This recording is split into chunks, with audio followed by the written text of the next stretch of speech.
Hello, this is Webster University Library coming from you live from St. Louis, Missouri. Today we're going to talk about some simple steps to give a great presentation.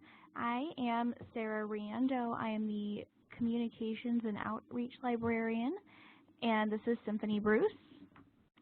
Hi there, I'm Symphony Bruce, Research Services Librarian at Webster University. So let's get started and look at some things that we're going to talk about today. We're going to discuss how to prepare for your presentation, how to identify some methods of persuasion and argument so that when you are giving your presentation, your content is the best that it can be. We're going to talk about some methods for establishing credibility and making sure that you're using good information. Finally, we'll talk about presentation anxiety and some ways to relieve that.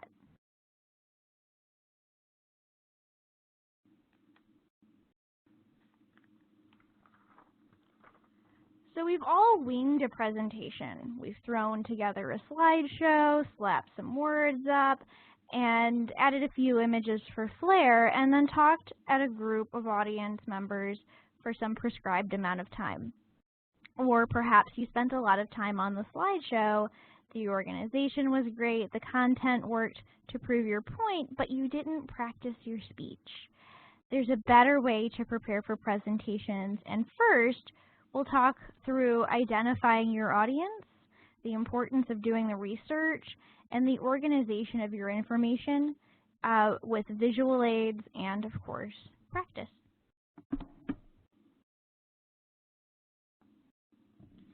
So there are many reasons you'll be asked to give a presentation. An assignment for class, a pitch for a business deal, a toast at a wedding. All of these types of presentations are vastly different from each other and will require different strategies for organization and style. When you begin your presentation preparation by considering the audience and purpose, you allow yourself to prepare for more than just the content of the piece. Here are some items to consider about your audience before planning your presentation in an academic setting. So ask yourself, what does your audience already know about the topic? What opinions do you think they would have based on what kind of group they are? What misconceptions might they have that you would need to clarify? What background information should you provide? What do you think that they don't know? And how you can encourage interest and participation from this audience, how you can hook them in. Ask yourself these questions, and it can help you determine the tone of your presentation and pinpoint additional areas of research that you may need to finish before you build that visual aid.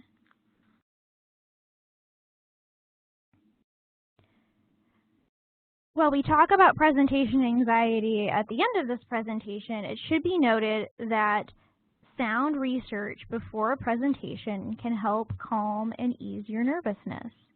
When we have a solid base of knowledge over your research topic, you can feel more comfortable with the information you are about to present. Additionally, thorough research should enable you to answer follow-up questions from the audience. Even if you decide not to present all of the research you gathered, using the research to answer questions proves that you really did your job in becoming an expert in the topic. When doing a presentation for class, the research aspect of a presentation may already be assigned to you. For example, if you're presenting a paper you've already written, chances are that you've already completed your research. But you can pull from your paper or your research log to gather the information you need. If you are assigned a presentation but need to conduct research on your own terms, there are many types of information you can help to educate your audience and prove your point. Some types of information you could find are listed on the slide and include, anecdotes, definitions, information from experts, testimonials, facts and news stories. And if you organize lists like this, you can see that we have it in alphabetical order, and that just makes it a little easier for our brains to make sense of it when we're only seeing it for a moment, as in a PowerPoint slide.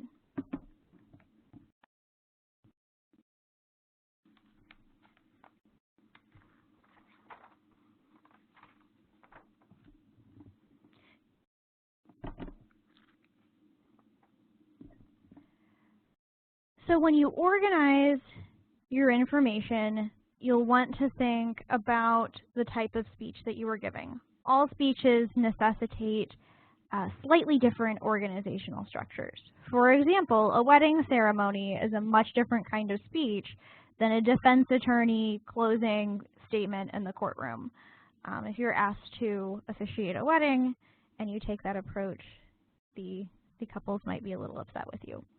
A typical presentation in a classroom setting might follow the organization that you see on the slide, where you have an introduction, you present your thesis, you give background information, and then present a few different types of evidence with a counter-argument. Then you conclude and have a closing statement for the audience to take with them. The goal with any presentation organization is that you create a flow that the audience will be able to follow and that logically leads them from one idea to the next, right? That's why when we have a conclusion, we kind of sum up what we've already talked about to make it easier to remember, right? Or we present our thesis at the beginning because otherwise the rest of the presentation will not make much sense to the audience.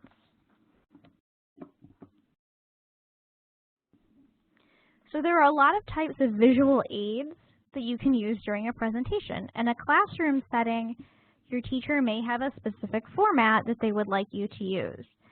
Access to technology or the internet might also change your options. In some cases, you might have to present with no visual aid at all. So all of these images that you see here today are sourced from the Digital Commons, and this provides access to images that are labeled for reuse. This ensures that you don't break any copyright laws when using images you shouldn't. You can find images labeled for reuse while doing a Google search by choosing Tools, and after your research by choosing Labeled for Reuse from the drop-down menu. If you hover over the images, you will be able to see which come from the Digital Commons as they are labeled with Commons.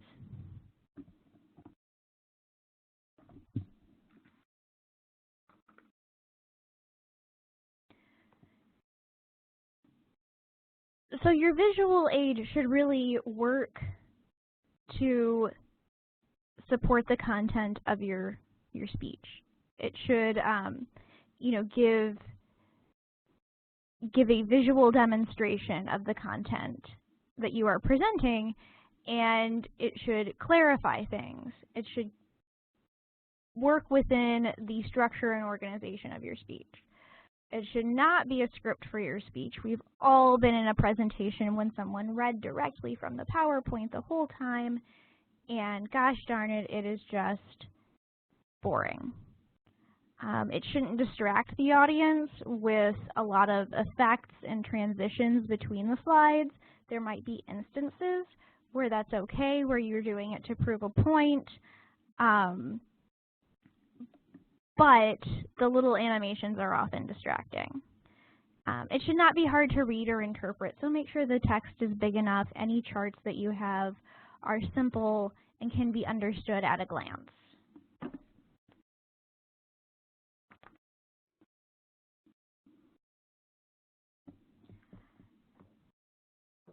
So practice should be a natural part of your presentation process, yet we know this is something that we often skip when preparing for a presentation. It's easy to see why.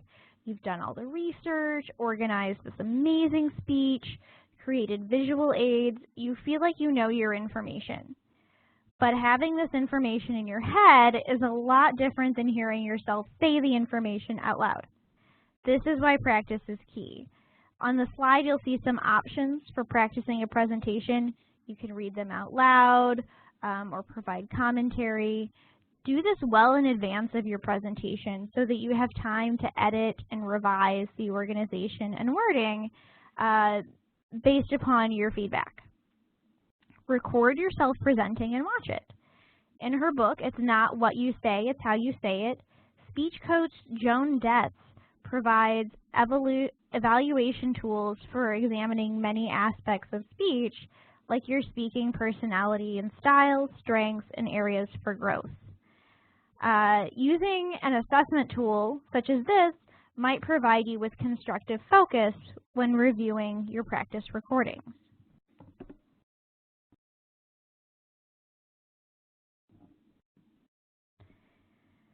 The way you choose to start and finish a presentation can be as important as the information within it.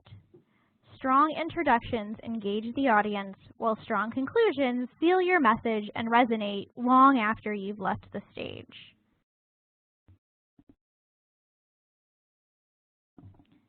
The beginning of your speech is the most important few seconds, as it sets the tone for the remainder.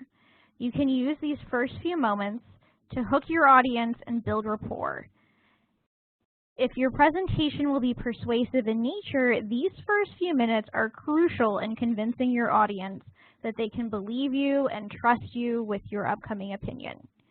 No matter your opinion of TED Talks, few can argue that those speakers haven't developed great strategies for hooking an audience and convincing them to go along with the idea presented. Chris Anderson, the curator of TED Talks, describes 4 methods for creating strong introductions. So deliver a dose of drama, tell a great story, ignite curiosity, ask a question, make sure that your audience wants to know more. Show a compelling slide, video, or object, and let your visual aid really speak for itself. And don't give away the ending. We want the audience to remain engaged to the end and find the answers to the questions that you've asked.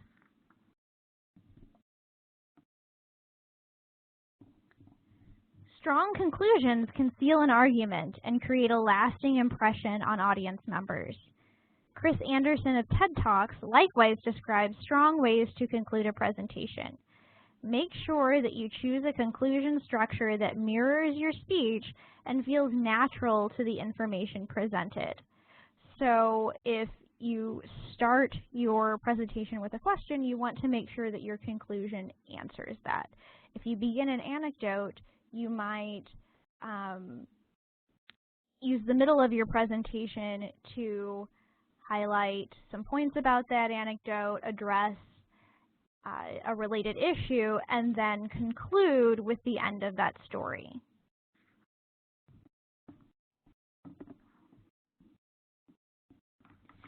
Now, of course, we know that the beginnings and ends are really important parts of any sort of speech or presentation. But there's all the stuff in the middle as well that are incredibly important in building credibility for your speech. So now we're going to talk about how to build credibility in your speech and make it worth the audience's time to listen to you. One way to make yourself a credible presenter is to cite your sources throughout your presentation. Doing so proves that you did research to back up any opinion you present.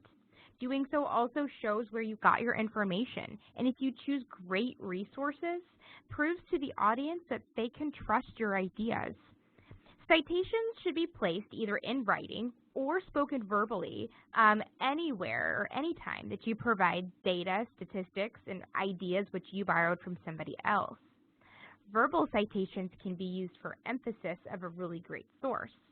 So for example, if I were presenting on the number of high school graduates in the United States, I would want to verbally cite the National Center for Education Statistics instead of a blog from Education Week. I could say, according to the National Center for Education Statistics in 2015, 4 out of 5 students graduated school within 4 years. This shows that the information provided comes from a reputable source. So this is really important, like I said, as it shows that you did your research. It provides credibility to the information. And you can do this, like I said, in a couple of ways. You can place a parenthetical citation at the bottom of the slide, kind of like what you see at the bottom of our slides today. Or you could verbally cite your source, like you've also heard us do so far in this presentation. Of course, what makes giving a presentation different from handing in a written paper is the human element of it all. You are speaking directly to other people who are listening to you for some determined amount of time. While all of the things you say out loud are important, one certainly cannot overlook the fact that nonverbal communication makes an impact. As you see on the slide, research suggests that 93% of interpersonal communication comes from nonverbals. That's how you use your voice, what you do with your body, and how you use your body as you speak.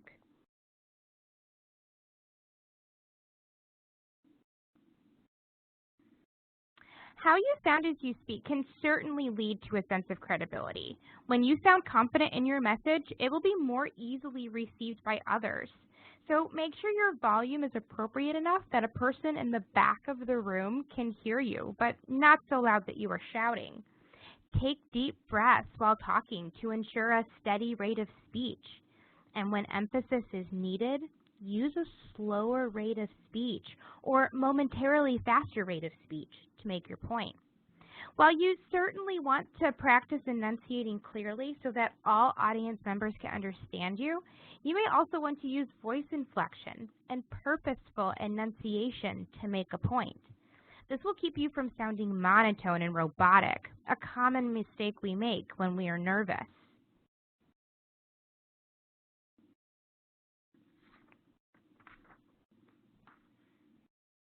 What you say and how you say it are only parts of what make up communication, especially in a presentation situation. What you look like can make a difference.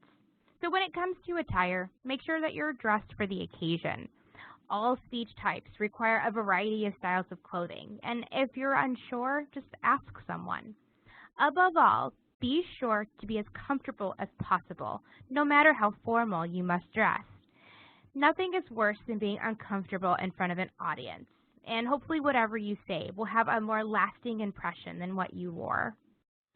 Another way that you can build some credibility using nonverbal and your body language is to have really strong eye contact. It's another obvious way to create and build credibility.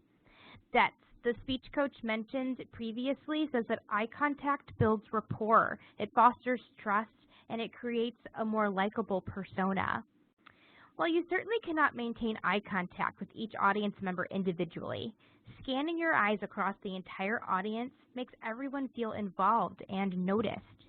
Additionally, eye contact can be used to purposefully reinforce key points and improve audience comprehension of the ideas. According to leadership and communication consultants Cindy Maxey and Kevin O'Connor, eye contact is central to reading your audience and gathering their feedback on their initial reactions to the information that you're presenting. Their mantra is that the audience eyes don't lie, and suggests that you can observe faces and you can observe a sense of body tension, and you can take note as to who is taking notes or who's having side conversations and get a sense of what your audience is feeling in real time.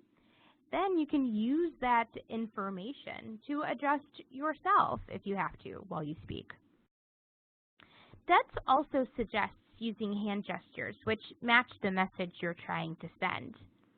So for example, try gesturing with your whole arm instead of just your hands, as this will appear more natural to your audience.